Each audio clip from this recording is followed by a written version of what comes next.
Hello friends, ആം അഖിൽ. അങ്ങനെ ഇന്ന് പരിവാർ എന്ന് പറഞ്ഞ സിനിമ കണ്ടിരിക്കുകയാണ്. ഈ ആഴ്ച അങ്ങനെ വലിയ സിനിമകളൊന്നും ഇറങ്ങിയിട്ടില്ല. എല്ലാം നല്ല ചെറിയ ചെറിയ സിനിമകൾ മാത്രമേ ഇറങ്ങിയിട്ടുള്ളൂ. അതിൽ പരിവാർ എന്ന് പറഞ്ഞ സിനിമ കണ്ടിട്ട് വന്നിരിക്കുകയാണ്. ഇതിൻ്റെ director and writer Utsav Rajeev and Fahad Nandu. അതിൻ്റെ music Biji Bal, editor VS Vishal, cinematography Alfas ജഹാംഗർ.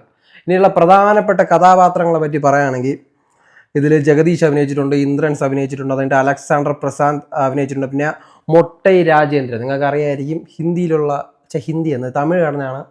നമ്മൾ തെറി സിനിമയിൽ വിജയയുടെ കൂടെ പോലീസ് ഓഫീസറായിട്ടൊക്കെ അഭിനയിച്ചിട്ടുണ്ട്. അപ്പോൾ നമുക്ക് സിനിമയുടെ വിശേഷങ്ങളിലേക്ക് കിടക്കാം. ആ സിനിമയെ പറ്റി പറയുകയാണെങ്കിൽ 2 മണിക്കൂർ നീണ്ടിരിക്കുന്ന ഒരു low budget feel good movie. ഇത്ര മാത്രമേ ഉള്ളൂ. ഈ സിനിമയിൽ ഒരു 4-5 ഇൻസ്റ്റഗ്രാം കോണ്ടന്റ് ക്രിയേറ്റേഴ്സൊക്കെ അഭിനയിച്ചിട്ടുണ്ട്. ഇവരൊക്കെ വരുമ്പോൾ സിനിമയുടെ ഗ്രാഫ് മാറ്റി മറിക്കുന്നു വിചാരിക്കും. അങ്ങനെ ഒരു മാറ്റിലും മറിക്കലും ഒന്നും ഇല്ലായിരുന്നു. അവർ വരുന്നു, ഒരു സൈഡ് റോൾ ചെയ്യുന്നു, പോകുന്നു.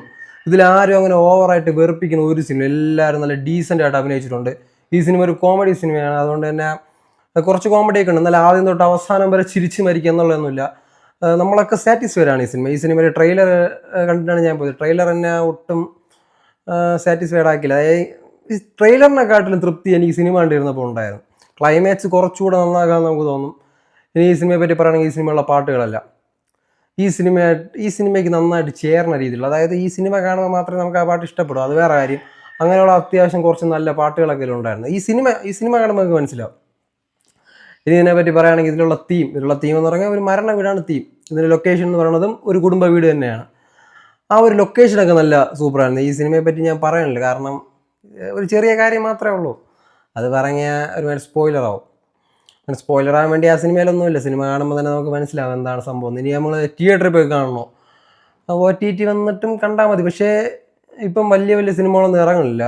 ഇനി എന്തായാലും 27-ാം തീയതി എമ്പുരാൻ മാത്രമേ ഉള്ളൂ. അതുകൊണ്ട് തന്നെ നിങ്ങൾക്ക് തിയേറ്ററിൽ പോയാലും ഒരിക്കലും ഒരു മോശം സിനിമ എന്നുള്ള ഫീൽ വരില്ല. കാരണം ഒരുപാട് നടന്മാർ ഒരുപാട് പടക്കങ്ങളൊക്കെ അഭിനയിച്ച് പൊട്ടിച്ച് വെച്ചിരിക്കുന്നുണ്ട്. ഇതൊന്നും കാണുമ്പോൾ നമുക്കൊന്നും തോന്നില്ല. ഇത് അത്യാവശ്യം നല്ലൊരു സിനിമയാണ്. വേണേ ഇപ്പോൾ കാണാം. Okay, bye. ഭയങ്കര ചൂട് കേട്ടോ. Okay, bye.